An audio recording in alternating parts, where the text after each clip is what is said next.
The future of the public sector. Imagine you could redesign the public sector from scratch. That it wasn't just the part of the economy controlled by the state, in the words of Oxford English Dictionary, filled with red tape, risk avoidance, political jockeying, and taxes to pay for more of the same, constantly responding to the short-term demands of the next government. Imagine instead that the public sector was managed like a super fund. That the public sector became the manager of shared investments and contributions made by community members for their own futures. Imagine that taxes were replaced with community contributions, where people invest in their future across the whole of their lifetime, and their funds are managed by people with skills and expertise aimed at maximizing growth.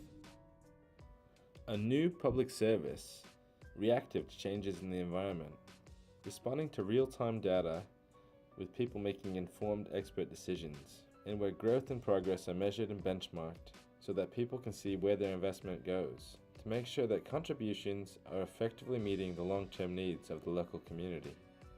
Take healthcare, for example. Current health funding is aligned to respond to acute needs. Rather than focus on living a better, healthier life for a healthier future, less than 2% of funds are invested in preventative care.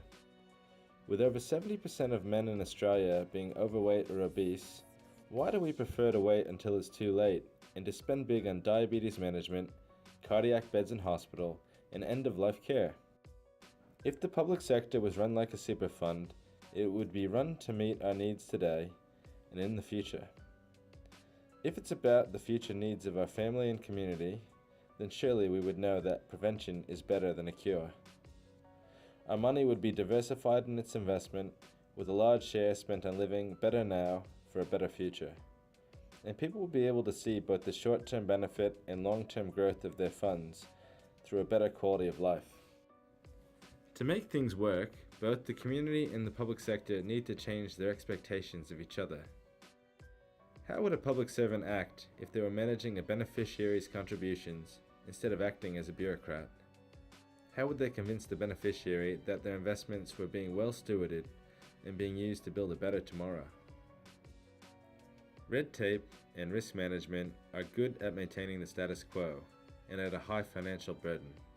They offer little hope beyond the tiniest incremental innovative leaps and focus more on risk avoidance than risk management. Governments currently manage community contributions like they only have a few years left to live. They invest like Susie here, who's nearing retirement. Susie is mostly in low-risk, low-return investments, and she may not even keep up with the cost of living increases with the current return she's getting. While this approach might work for Susie because she isn't anticipating a need for continued growth over the longer term, it is not a good approach for the rest of the community, which has longer-term needs. To make things worse, people are living longer and things cost more. So the idea of incremental change and risk avoidance no longer works in the public sector. We won't just maintain the status quo, we'll start to have a negative return on contributions invested. This is bad for people now, and worse for future generations.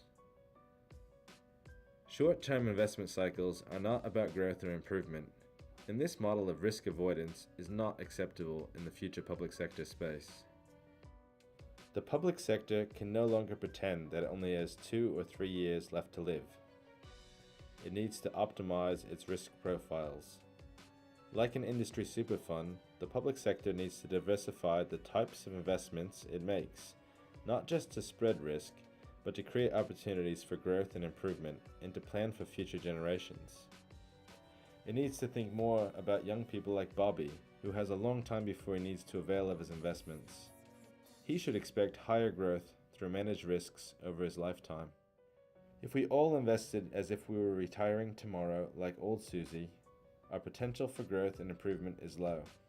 But if we spread risk to suit our current and future needs, we realize that we can accept high levels of risk and grow our community resources more.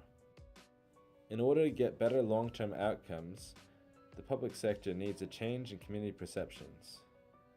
People trust their super funds, even though sometimes they may not come out ahead in a bad year.